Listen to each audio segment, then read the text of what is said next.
बोड़ा की ये जो शाखा है, यहाँ पर 19 की जो बीमा राशि 350 किसानों को मिलना थी, जिनका प्रीमियम कटा हुआ है।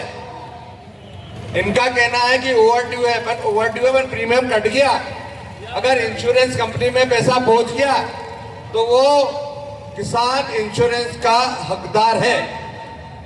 अगर इंश्योरेंस कंपनी को प्रीमियम से मतलब रहता और किसी चीज से मतलब नहीं रहता, तो जो ये बैंक वाले हैं हमें अनर्गल बातें कर रहे हैं कि ओवरड्यू था, बीमा नहीं कटना था, पर बीमा कटा, इंश्योरेंस कंपनी में पैसा गया। अगर इंश्योरेंस कंपनी में पैसा जा चुका है, जमा हो चुका है, तो किसान को बीमा का हकदार है। ये जो यहाँ पर इस बैंक में मैं समझता हूं कि करोड़ों रुपए का घोटाला है। कम से कम 200 से 300 करोड़ का घोटाला होना चाहिए, जैसा कि तलेन ब्रांच में भी हुआ है, वहां पे भी करोड़ों का घोटाला हुआ है।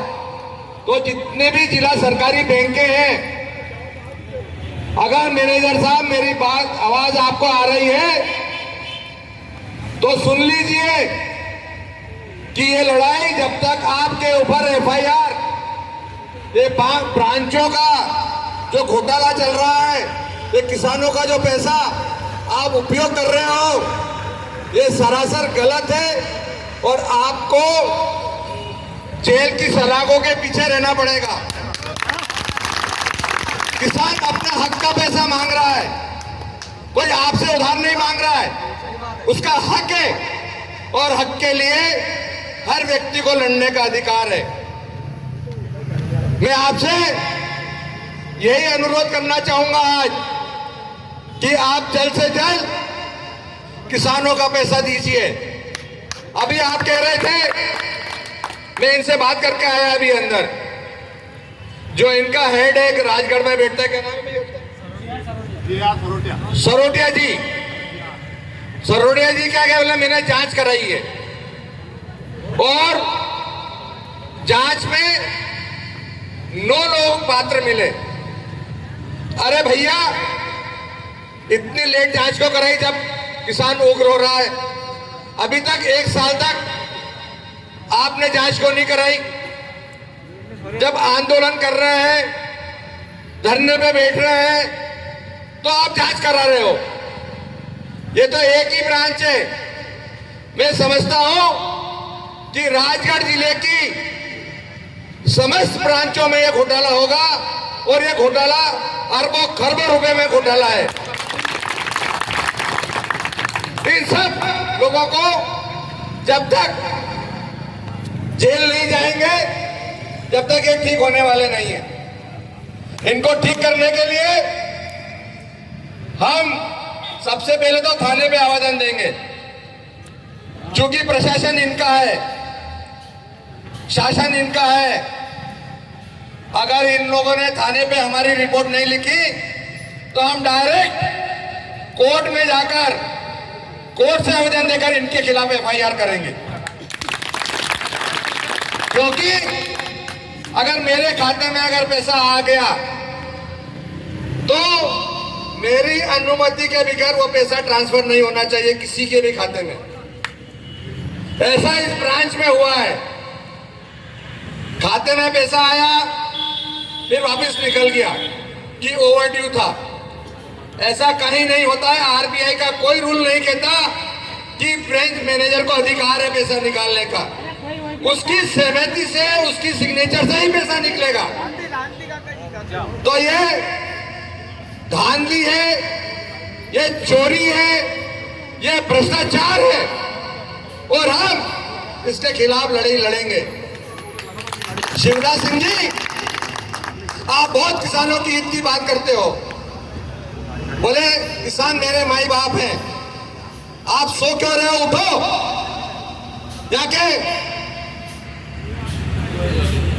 प्रबंधक को सस्पेंड करो, सबसे पहले जांच बिठाओ और इनको जेल भेजो।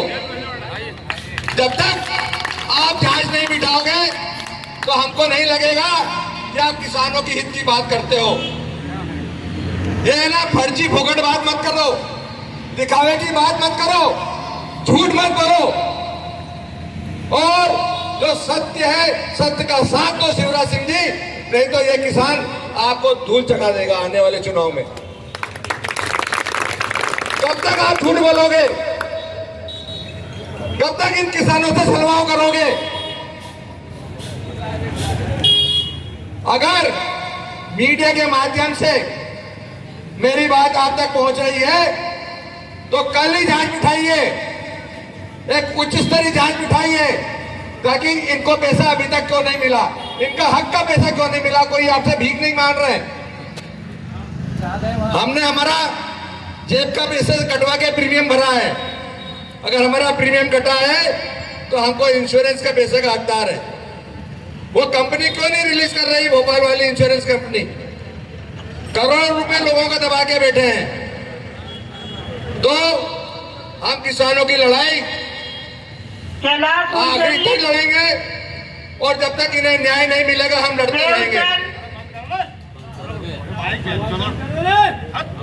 और माननीय ब्रांच मैनेजर साहब, आप भी सुन लीजिए कि आप अगर आपने भ्रष्टाचार करा, आपने किसानों का पैसा नहीं दिया, तो आप भी जेल की सलाखों के पीछे जाएंगे।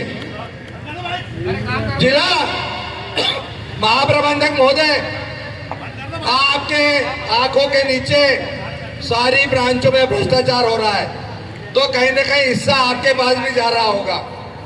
ब्रांचों से पैसा मैनेजर साहब आपको भी दे रहे होंगे, तो आप भी सुन लीजिए भाई साहब, अब नहीं चलेगा, अब ये सब नहीं चलेगा। हम लड़ाई लड़ेंगे और जब तक न्याय नहीं मिलेगा हम लड़ते रहेंगे। अब मैं हमारे साथी